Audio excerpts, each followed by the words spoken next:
Lorsque j'ai murmuré à l'oreille de mon meilleur ami que j'aimais les hommes, son visage s'est figé dans une expression de dégoût pur. 24 heures plus tard, il avait disparu de ma vie comme si je n'avais jamais existé. C'était un vendredi soir ordinaire à Paris dans ce petit bar du Marais que nous fréquentions depuis des années. Benoît et moi nous nous connaissions depuis le lycée à Toulouse, nous avions partagé les mêmes bancs, les mêmes fêtes, les mêmes rêves. À 29 ans, il était devenu ingénieur dans une entreprise renommée et moi, Antoine Laurent, je travaillais comme designer graphique dans une agence créative du 11e arrondissement. Notre amitié était le roc sur lequel je m'appuyais toujours. Ben, il faut que je te dise quelque chose d'important, ai-je commencé, le cœur battant, la chamade, la bière froide entre mes mains tremblantes. Je suis gay. J'ai rencontré quelqu'un, enfin pas encore, mais je ne peux plus cacher qui je suis. Son verre a glissé de ses doigts éclaboussant la table en bois usé. Ses yeux d'habitude si chaleureux se sont durcis comme de la pierre. Quoi? Tu plaisantes, Antoine? Ce n'est pas drôle. Non, je suis sérieux. Ça fait des années que je le sais, mais avec toi je voulais être honnête. Il s'est levé brusquement, repoussant sa chaise avec un bruit sec. Je ne peux pas. Pas ça. Pas toi. Je croyais te connaître, putain. Sa voix était basse mais chargée de colère et de quelque chose de plus, une peur brute. Ben, attends. Mais il était déjà parti, se frayant un chemin parmi la foule sans se retourner. Je suis resté là pétrifié, le monde autour de moi s'estompant dans un brouillard. Le barman m'a lancé un regard compatissant, mais cela n'a fait qu'empirer la douleur. Le lendemain, mon téléphone était silencieux. Pas de message, pas d'appel. J'ai essayé de l'appeler mais le numéro était bloqué. Sur les réseaux sociaux, nos photos avaient disparu. C'était comme si notre histoire commune avait été effacée d'un coup de gomme. Je suis rentré dans mon petit appartement de la rue Oberkampf, me suis effondré sur le canapé. Les larmes sont venues chaudes et incontrôlables. Comment pouvait-il me tourner le dos comme ça? Après tout ce que nous avions traversé, les examens, les ruptures amoureuses, les miennes cachées, les voyages en voiture à travers la France. Benoît était mon frère, pas de sang mais de cœur. Les jours suivants ont été un tourbillon de vide. Au travail, je souriais mécaniquement, présenter mes designs pour une campagne publicitaire, mais à l'intérieur c'était le chaos. Mes collègues, certains au courant de mon orientation, me demandaient ce qui n'allait pas. Rien, juste fatigué, mentais-je. Le week-end, j'ai pris le train pour Lyon chez ma mère. Ma sœur Claire, 25 ans, m'attendait à la gare avec un sourire. Qu'est-ce qui se passe, grand frère? Elle savait toujours quand quelque chose clochait. J'ai tout raconté pendant le dîner, la voix brisée. Ma mère, veuve depuis 10 ans, a posé sa fourchette. Mon chéri, je m'en doutais un peu. Mais Benoît, il va revenir à la raison. L'amitié vraie surmonte tout. Claire m'a serré dans ses bras. Tu es courageux, Antoine. Tu mérites d'être toi-même. Leur soutien m'a réchauffé un peu, mais la blessure était profonde. Je suis rentré à Paris avec une résolution, je ne me cacherai plus. J'ai mis à jour mon profil sur une application de rencontre gay, pas pour trouver l'amour tout de suite mais pour me connecter. C'est là que tout a commencé à changer. Une semaine plus tard, lors d'un vernissage dans une galerie du 3e arrondissement, j'ai rencontré Clément. Il était professeur d'histoire dans un lycée du 18e, grand aux cheveux châtains courts avec des yeux noisettes qui souriaient même quand sa bouche restait sérieuse. Nous avons discuté d'un tableau abstrait représentant la liberté et les mots ont coulé naturellement. Tu as l'air d'avoir traversé une tempête, a-t-il dit doucement en me tendant un verre de vin. J'en ai traversé une, oui. Mais je suis encore debout. Nous avons parlé jusqu'à la fermeture de la galerie. Pas de flirt lourd, juste une connexion profonde. Il m'a donné son numéro. Appelle-moi si tu veux discuter plus. C'était le début d'une nouvelle page.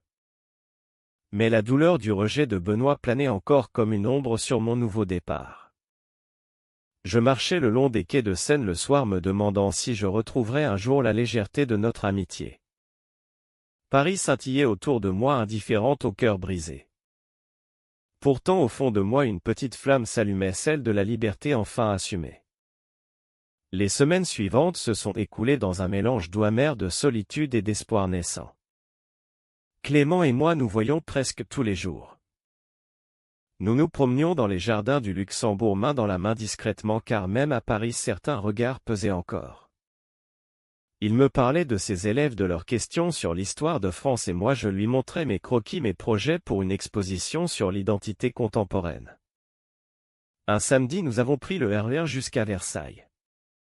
Sous les allées ombragées du parc nous avons parlé longtemps.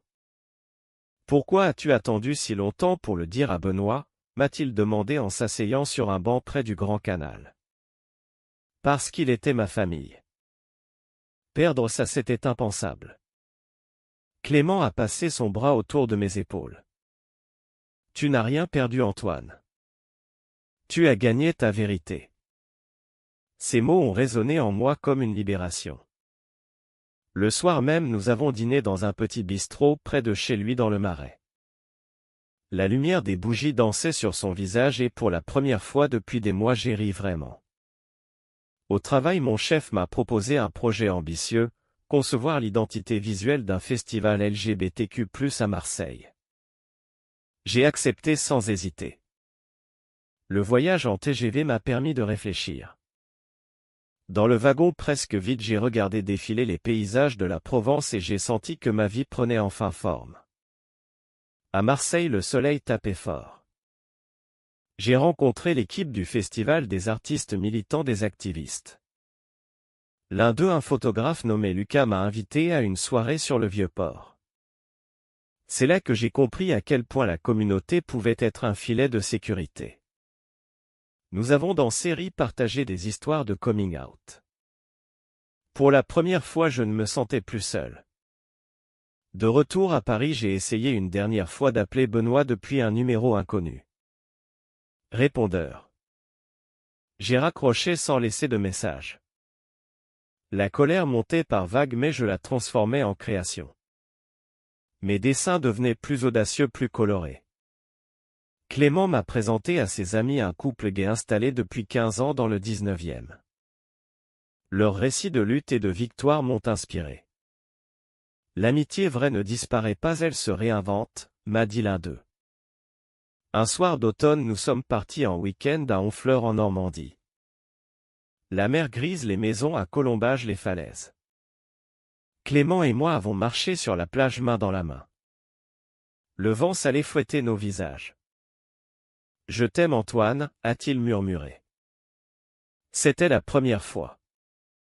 J'ai répondu la même chose, le cœur gonflé. Pourtant dans mes nuits le visage de Benoît revenait me hanter. Pourquoi cette réaction viscérale? Était-ce de la peur pour lui-même? Je ne savais pas. Ma mère m'a appelé un dimanche. Claire et moi venons à Paris pour Noël.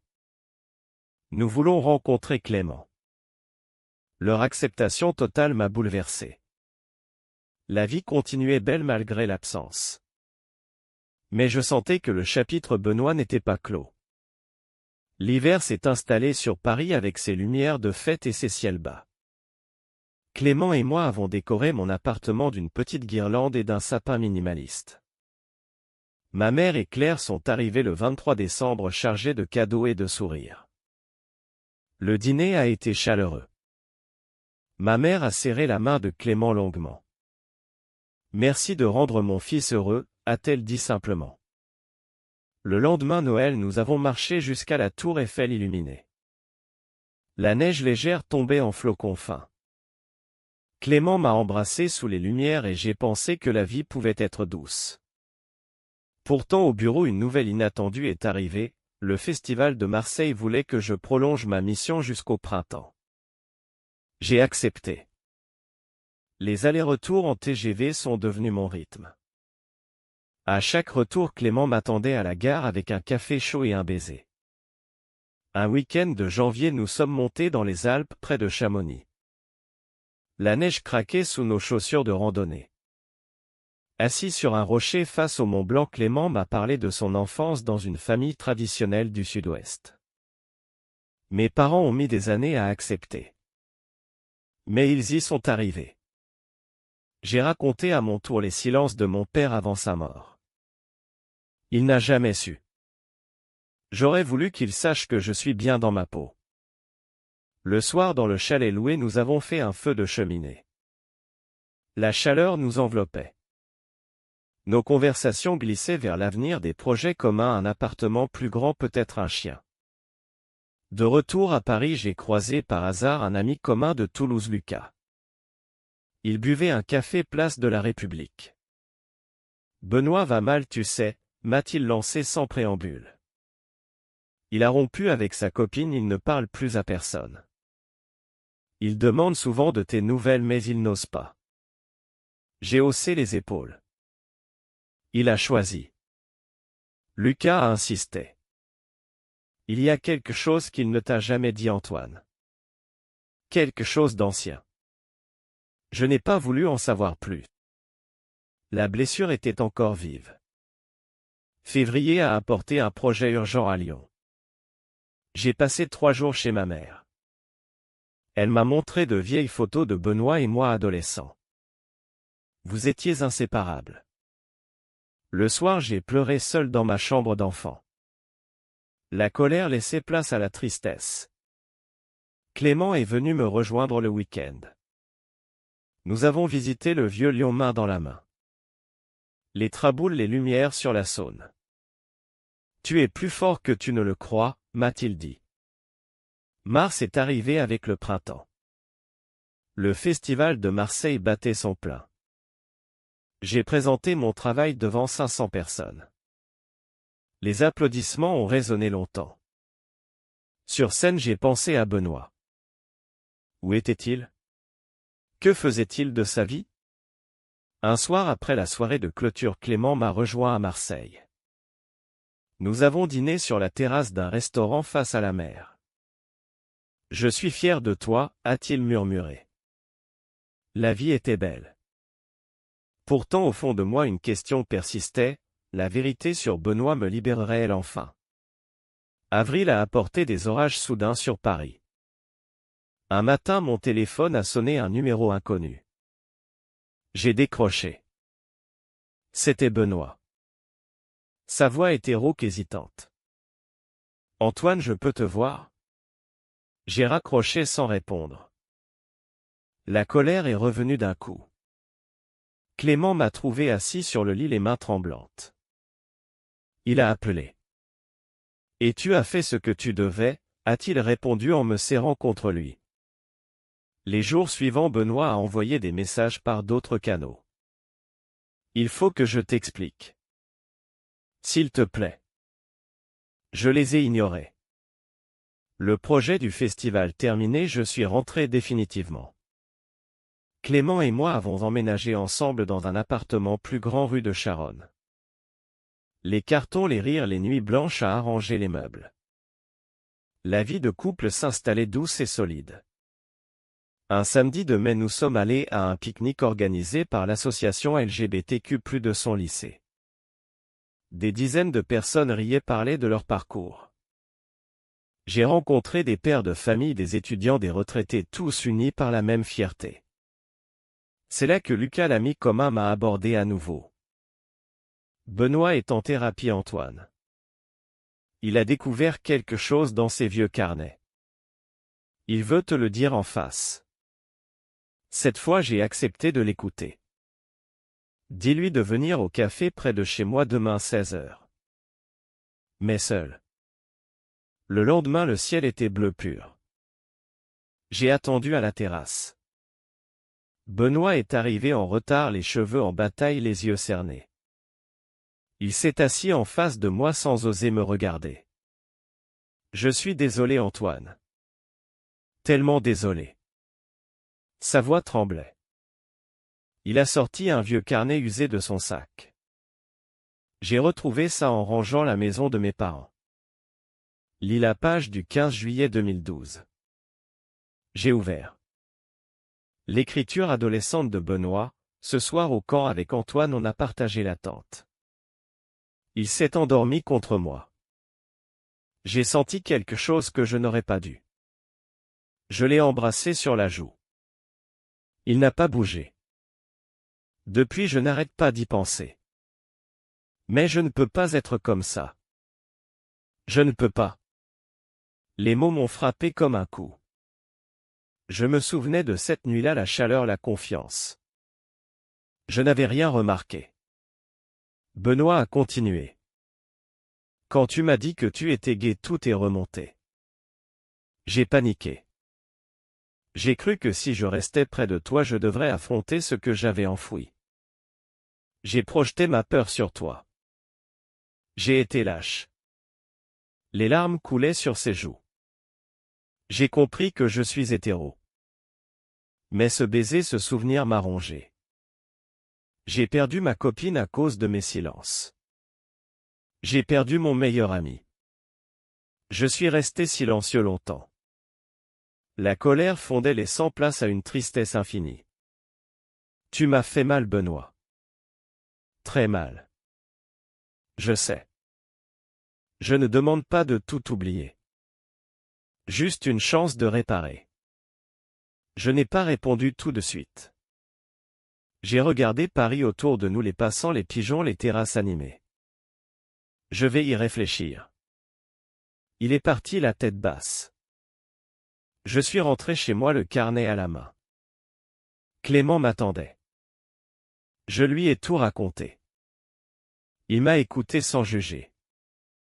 La décision t'appartient, Antoine. Cette nuit-là, j'ai dormi mal. Les souvenirs affluaient. L'adolescence, les rires, les silences. Au matin, j'ai compris que la vérité m'avait libéré. Les mois suivants ont été un lent travail de reconstruction. Benoît et moi nous sommes revus plusieurs fois, toujours en terrain neutre, un parc, un café. Chaque rencontre était courte d'abord puis plus longue. Il me parlait de sa thérapie, de ses progrès. Je lui parlais de Clément, de notre vie, de mon exposition qui approchait. Un soir de juin, nous avons marché le long du canal Saint-Martin. Les péniches glissaient lentement, l'eau reflétait les lumières. Je ne veux pas reprendre comme avant, ai-je dit. Mais je veux que tu fasses partie de ma vie. En tant qu'ami. Avec toutes mes vérités. Benoît a hoché la tête. C'est tout ce que je demande. Clément l'a rencontré pour la première fois lors d'un barbecue chez nous. L'ambiance était tendue au début, puis la conversation a coulé. Ils ont parlé football, de la Coupe du Monde, de leur métier. À la fin de la soirée, Benoît m'a serré dans ses bras. Merci de me donner cette chance. L'exposition a eu lieu en juillet dans une galerie du Marais. Mes œuvres sur l'identité et l'amitié ont été saluées. Benoît est venu. Il est resté longtemps devant le tableau central, deux silhouettes sur un pont, l'une tendant la main, l'autre hésitant. Il n'a rien dit, mais ses yeux brillaient. L'été nous a emmenés en Provence tous ensemble, Clément, Benoît, ma sœur et moi. Nous avons loué une maison près d'Aix-en-Provence. Les journées étaient chaudes, les soirées longues. Nous avons fait des randonnées, visité les marchés, goûté le rosé. Benoît et moi avons retrouvé nos anciennes blagues, nos silences complices. Un soir sur la terrasse sous les étoiles, Clément a pris ma main. Benoît a levé son verre. À l'amitié qui renaît. À la vérité qui guérit. J'ai souri. La cicatrice était là, mais elle ne faisait plus mal. De retour à Paris, la routine s'est installée heureuse. Benoît venait dîner une fois par mois. Nous parlions de tout sauf du passé. Le présent suffisait. Octobre a apporté une nouvelle, ma mère a rencontré quelqu'un. Un veuf de Lyon gentil et ouvert. Elle m'a présenté lors d'un week-end. Tu vois Antoine, l'amour arrive quand on s'y attend le moins. Novembre nous a vu organiser une grande fête pour l'anniversaire de Clément. 32 ans. Benoît était là avec sa nouvelle copine, une institutrice souriante. Il semblait heureux. La vie continuait belle pleine de couleurs. J'avais appris que le rejet n'était pas une fin mais un détour. La vérité de Benoît m'avait permis de pardonner et de grandir. Décembre est arrivé avec ses lumières et ses marchés de Noël. Clément et moi avons décidé de passer les fêtes à Lyon avec ma mère et sa nouvelle compagne. Benoît nous a rejoints le 25 au soir.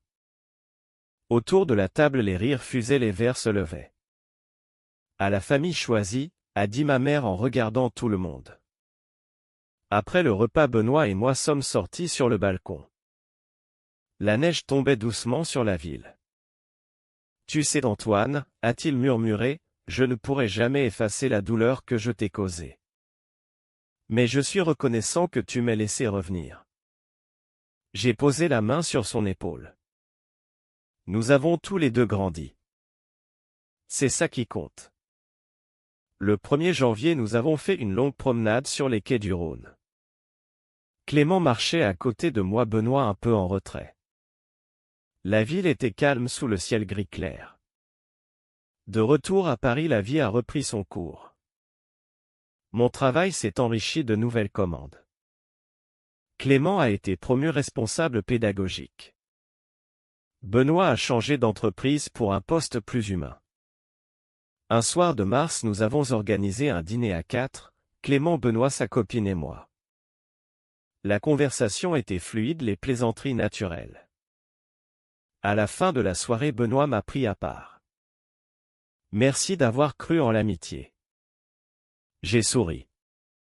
Merci d'avoir eu le courage de la vérité. Les saisons ont passé. L'été suivant, nous sommes tous partis en vacances en Corse. Les plages, les montagnes, les soirées à chanter. L'amitié était revenue plus forte, plus vraie. Aujourd'hui, en regardant en arrière, je vois le chemin parcouru. Du rejet à la réconciliation, de la peur à l'acceptation. La France avec ses villes, ses campagnes, ses ponts et ses ciels m'a vu grandir. Clément et moi parlons souvent d'avenir, d'un mariage, peut-être d'un enfant par adoption. Benoît sera là. Ma famille aussi. La vie m'a appris que les blessures les plus profondes peuvent se transformer en force. Que la vérité même tardive peut tout changer. Et toi, lecteur, penses-tu que l'amitié véritable peut survivre à une révélation aussi intime et au rejet qui s'ensuit? Vrai ou faux?